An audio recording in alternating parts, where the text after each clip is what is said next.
What's up, everybody, and welcome to ITG Daily, the show that brings you the hottest in gaming news. I'm Drew Boslake. You find me on Twitter at ArtisticGamer28, and that's the one, the only, it is Scott Savage.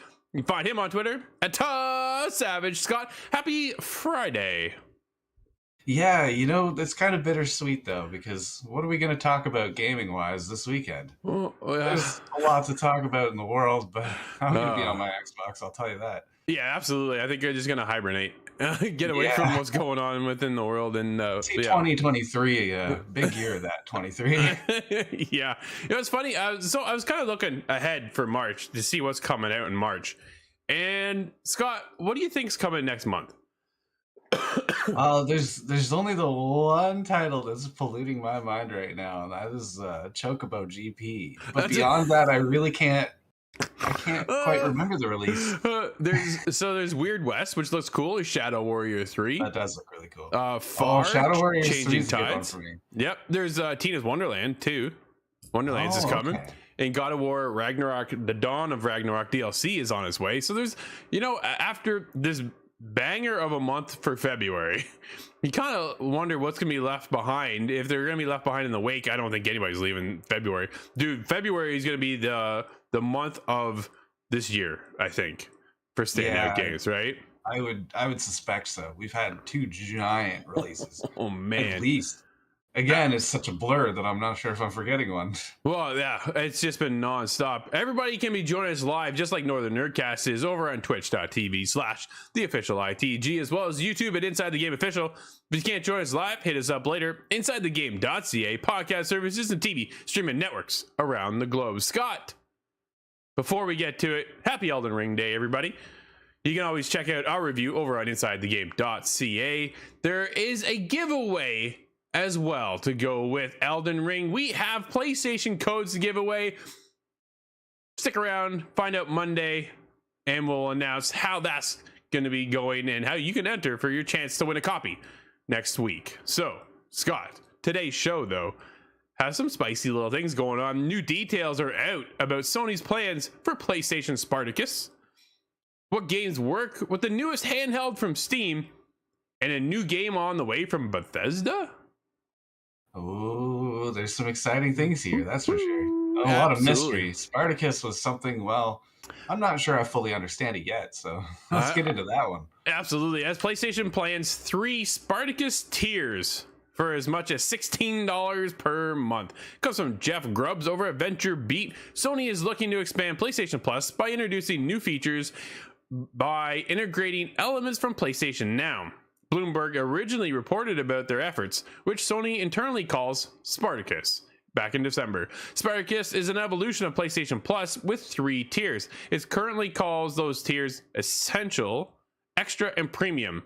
Although these names, dude, they might change. I wouldn't be surprised. Premium sounds like it's going to stay. I'm not sure about the others. What do you think? I was thinking PlayStation Online Essential, that could work, and then Plus, and then Plus Plus. I'm not used to this naming convention that is actual words. Plus That's Plus kind Plus. of refreshing, actually. It's C++ programming. So PlayStation Plus Essentials is the PlayStation Plus that you already know for $10 per month. You get monthly games that you can add to your library. This works a lot like it already does today. PlayStation Plus Extra, meanwhile, gets you the monthly games in a game catalog for $13 a month. Scott, I'm guessing these are US prices, right? I would suspect so, yeah. This seems a little bit low in terms of Canadian dollars. Yeah, the game catalog is a library of hundreds of older downloadable games. This seems like Sony's ripped the download catalog out of the PlayStation Plus, the PlayStation Now, and popped it into the PlayStation Plus instead. And then PlayStation Plus Premium gets you all of the above and then everything else for $16 per month. That everything else includes PlayStation Now's streaming capabilities. You also get a library of classic games as well as new trials features. Scott, I'm not too fussy on this whole trials idea. Game Trials enables you to download and start playing the full versions of new PlayStation games. This likely has a limited time limit function though. That's the problem, right? It's a trial. It's not like Game Pass, dude. And if this is how it's going to come out, it has me really skeptical. It's helpful in a certain regard because that's the amount of time I played on Anthem. It's kind of free trial, so Sure. it'll be situationally good. Yeah, I think so, which is similar to how game trials work with EA Play service from Electronic Arts. Funny you should mention that, Scott. Again, all of these prices and names could change, but this is a general outline of what to expect from Spartacus. Dude, are you a little shocked that it's not the full kind of copycat scenario in which Game Pass is already doing? Because they're doing it so well. Day and date, brand new games. Horizon Forbidden West drops on PlayStation Plus Premium Edition, and you get access to a trial instead of the entire game? Yeah, it doesn't seem like it offers quite the same deals, but being in 3 different tiers, it kind of almost appears to mirror Xbox Live, Game Pass, and then Game Pass Ultimate. Being 3 tiers is oddly similar, but it also seems to have kind of like a Nintendo inspiration there with the classic games being part of that service. So I see it as it's a step to kind of fill that need, but not copy directly. No, and just a quick note here. Northern Nerdcast calling me out. Not God of War, Assassin's Creed. Did I say God of War Ragnarok? Because I think I just got that on my brain. I think that's the Ragnarok on my mind right now. yeah. No, it's Assassin's Creed Dawn of Ragnarok is what's coming out next month. Not God of War. So if I did miss that up, thanks for calling me out on it. And Northern Nerdcast will never be back on the show again. Scott, I'm a little, and our guest passes have been revoked. That's right. I'm a little nervous that if this is the model they choose, I don't know if the feedback is going to come the way they want it to be portrayed from PlayStation fans. I think PlayStation fans are looking for that Game Pass service where they can go in, and if they want to play the entire game, they can. Not here's 3 hours, maybe 5 hours of a. Well, essentially, I beat Horizon in 50 hours, right? Like, so there's 5 hours. Now give us the rest of your money. Free trial. Well, that's just it, right? Here's your monthly subscription service with a base trial of the game. Oh, now that we got you in on this monthly service, now give us the rest of your money as you buy the rest of the game. I'm sure the game will come at a discount, but dude, like that's not. Well, it's kind of similar to what Game Pass offers, but Game Pass seems to be much longer of a window. Instead of a free trial, say, it's on Game Pass for a year. Yeah. And then you have to buy it afterwards. So it almost functions the same. Absolutely. But without knowing the time limit on this PlayStation one, I'm not sure if it's really easy to compare that easily. No, I know. We're always at this point, we're just speculating, right? Sony already did that with Godfall, where you got a trial of the game that like that's the silliest thing I've ever heard of. This is Northern Nerdcast again. So they did that with Godfall, and the backlash they got with that, because you didn't get the full game on PlayStation Plus, you got the end of the game content. Like, it was so bizarre. It doesn't make much sense to me. It was really weird. So you couldn't build yourself up to the game. You just started at the end of the game, and it was just kind of a, why would you do that? But then you get into where it's like what Assassin's Creed does at the very beginning of the game, but then they reset you to 0 and let you climb back up through the length of the game. That's the whole revolution. Yeah, absolutely. I don't think if this is what Spartacus turns out to be, I don't think this is the revolutionary step forward for PlayStation. I think this is going to be a bit of a pigeonhole and going to hold fans back from what they really truly want out of that service. And if that's what they're going to do for that service, Scott, like, dude, if they bring over a Game Pass situation, I'm all in. But if they don't do that, I'm not going in. Like, I'll stick with the base model, have my PlayStation Plus, get my monthly rewards, and get online to play games with my friends and stuff. But if they could incentivize me to go for that whole Xbox Game Pass scenario with the latest PlayStation Plus Premium, because, dude, I already thought that's where I was going next, right? This seems like the next step. But if you give us just a trial base, that's not enough to pull me in, man. Not at all. It's hard when they're adding cost to it and stuff, too. We have a unique issue where I have 3 subscriptions I have to keep running. Yeah. I'm glad Steam doesn't have one, because that would be a 4th. So it kind of gets... You're asking more of gamers by being third to the table, if you want to count Nintendo as number 2. Ah, man, their service needs to Well, Yeah, that one it's almost. That's for a whole other show. But you just brought up Steam, so let's go there. You can now see which of your Steam library games are compatible with the Steam Deck. This comes from Wesley LeBlanc over at Game Informer. Fortunately, thanks to a new Steam page, you can sign into your account and quickly see what's verified for your Steam Deck, what's playable, and what won't work on it. It takes less than a minute, and you'll see 4 different categories for your Steam library games. Deck verified games from your library, deck playable games from your library, unsupported deck games from your library, and untested deck games from your library. So it's a step forward, Scott. They're getting there. I've done a little look just now, and there's some interesting titles that are verified so far. What do you got? What do you got? Some interesting ones to me: Chernobylite, The Ascent, God of War, Horizon Zero Dawn. Nice. Half-Life Alex. Half-Life 2. Oh, that's unfortunately close. I'm not seeing Alex in the verified yet. Elden Ring is confirmed. Wow. On Steam Deck. Now I can't speak to the quality of that, of course, but I would suspect it might chug a little bit. Maybe. That game is beautiful. We were talking about that yesterday. Yeah, absolutely. Man, oh man. Do you really think it could run well? Like, Steam Deck is the next step for handheld devices. Obviously, it's a lot more powerful than the Switch is. It outbeats the Vita, which is now just a rest in peace on Vita Island by itself. And I'm getting excited looking at this list, I gotta tell you. Which is cool, though, right? SimCity 4, Command & Conquer Remastered Edition. Dude, so now you can just take those games. RTS box. Well, that's just it. And then you can play on your couch now instead of having to sit in front of the PC like we do a lot throughout the day already as it is. Even if you don't do what we do, how many people still sit in front of their computer all day long? Sometimes, man, the last thing you want to do is come back home and then sit down in front of the computer. I'm a couch player. I'd like to sit on my couch, big screen TV. But if I can sit on the couch with a handheld, dude, how often can you get sucked in? The only times I grab my Switch and I play it in handheld mode, I don't even put it on the TV. I play it in handheld mode and I get lost within the game that's right in front of me because it's so close. It feels like it's a bigger screen. Now, I'm thinking of pursuing a legal issue against the maker of this chair because it hurts so much. I'm sitting at the computer, admittedly, way too long. But the same chair I use for gaming on the Xbox. It's just, I really look forward to being able to lay flat. Now, that'll just make me have to fight harder to stay awake all day. Oh, man. But, yeah. So it's cool. I really want a Steam Deck. I'm waiting off for those final reviews. I've seen people now starting to unbox the Steam Deck. Man, I'm pretty pumped. I want a Steam Deck, and I want the big one. I don't want a small one. There's no point in getting the small one, right? The small memory card size, because that'll fill up. We all have that problem right now with our latest generation of consoles. Next thing you know, dude, I think I have maybe 10 games on my console at the most.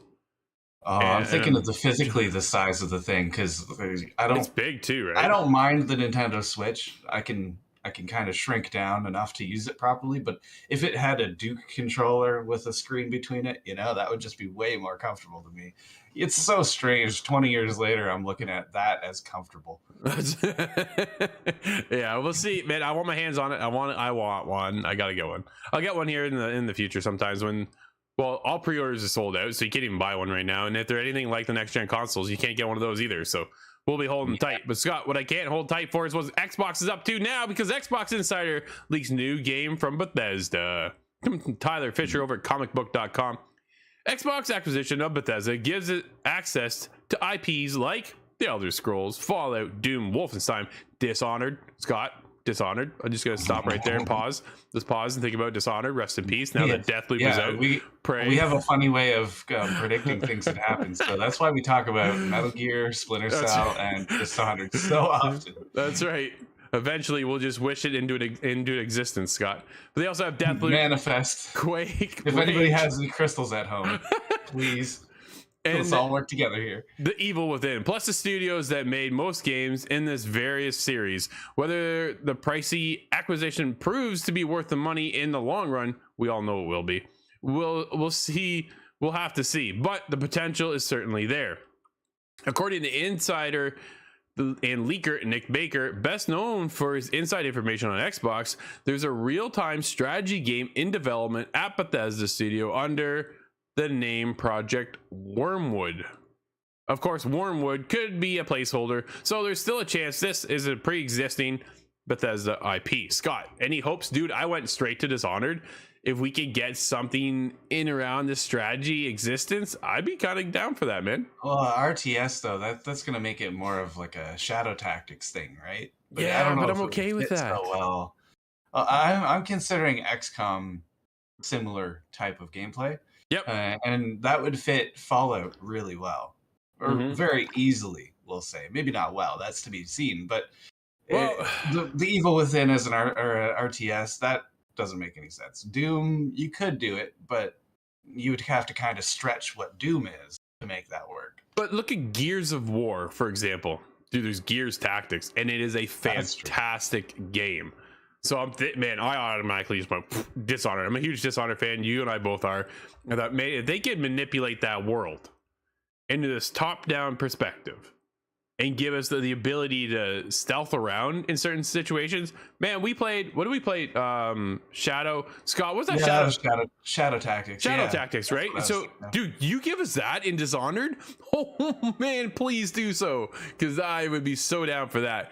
Well, you're moving around while Slackjaw is fighting all the different guards in the town and stuff. I could see it working, but it would be a little bit of a stretch. Yeah, no, I know a lot of people went to Fallout. So there's no doubt about that. Elder Scrolls, and Nate says in the chat, Elder Scrolls Fallout would both fit really well, and I could see Elder Scrolls actually, because if you played Oblivion, you were building an army to bring to each gate to kind of shut it down, and that could work really well in a strategy scenario. Well, you have a lot to draw from too within that world, right? That world's been around now for so long. There's 6, 7, a dozen different races of units, different lore from background areas. Yeah. Oh, there's a huge thing you could put together there. But absolutely. I think almost whatever it is, a Bethesda putting together an RPG, or sorry, not an RPG for once. Yeah. I think that could birth something really nice. Well, so here's the other question, though, Scott. Bethesda's working on another one. What studio is working on it? Because we know Starfield's well in development, right? The next Elder Scrolls, next Skyrim game is kind of in the back of somebody's mind and probably being prototyped as we speak. So, like, there's probably studios a lot of are already busy. Bankers and investors behind that one already. Oh, I don't doubt that for a second, man. Yeah, without a second. But it's kind of one of those things, Scott. And this kind of rolls into the next topic as well. Fallout New Vegas 2 conversations happening within Microsoft. Sean Murray at thegamer.com. Microsoft purchased Obsidian in 2018, then emerged with Bethesda in 2021. With Fallout creator Bethesda and New Vegas developer Obsidian under the same roof, suddenly the possibility of a New Vegas sequel became very real. A year later, we're finally hearing about the very beginnings of discussions within Microsoft for a New Vegas sequel. According to VentureBeat reporter Jeff Grubb, this is very early, but people have begun to have talks and say these words in sentences, and these words are Obsidian and New Vegas 2. Scott, you gotta be pretty pumped, which then tells me that Obsidian is clearly not working on whatever the tactics game is. You know, so that's a good point. So, dude, they gotta be. Fans have been hungry for a New Vegas 2 for over a decade. Scott, is it? It must be more than that now. I want to say 15 years. Even that was on 360 is where I played it. And I think that was the original launch. So, but it was originally a spin-off of Fallout 3. And it just kind of exceeded it in every single category. It really just totally set the new mold. But then in 4, I don't agree with a lot of people that think that that's the better game. It's certainly good. Really? I won't say it's bad, but it's not New Vegas. There's no way. And 76, not going to touch that one. But if they come back together with a Fallout New Vegas 2, that is my announcement. If they actually fully announce it, that is my new most anticipated game by far. I don't want to set the world on fire, but it will set a fire in my heart. October 19th, 2010, Scott, is when New Vegas was released. Okay. So, yeah, we're well over a decade now, right? It was 12 years ago that was when it came out, and everybody loved it back in the day. So, Oh, the new graphic abilities that they could put out in the game, massively multiplayer options. Hopefully not forced, because again, I didn't like 76, but yeah. There's so much potential there. Well, that's just it. What do you want out of a New Vegas sequel, Scott? There's, you could almost just reprint the first game and switch up the different characters at the top of these different factions, and it could work out really well. They wouldn't have to do a whole lot of changing. Really just make it bigger and better in the traditional sequel sense. And in the new wave of next gen games, right? They'll probably put it on Unreal Engine 5, you would think, because that's where everybody's kind of shifting towards now, and those capabilities and what they can pull off, right? I'm not a Fallout fan myself. I dabbled in 76 with Nate when we reviewed it back in the day. That's a couple years ago. Man, we were back in the living room days, the green screen days. So, oh man, those are different times. I'm really missing the return of that, or hoping for the return of that. Absolutely. I'd love to get back to that. And one day soon, Scott, but no time soon. So let's get into what's going on now with Nintendo as they acquire SRD, a development studio it has worked with for decades. Wesley LeBlanc over at Game Informer. Nintendo has announced that it has acquired SRD Company Limited, a longtime development partner that has worked on titles within franchises like Legend of Zelda and Super Mario. Scott, not a big kind of move, nothing like we've seen recently, but it's just another studio, which is nice to see come in under the umbrella of Nintendo. You know, they worked on massive games, Animal Crossing, right? Super Mario, Legend of Zelda. So they're very familiar with the Nintendo formula, format, and franchises. So it's nice to see that they're just going to bring somebody in that they've already worked with for so long, and just integrated. It seems like how Sony brings in that first party, but what would you refer to that? A second party? Second party? Companies that are almost exclusive.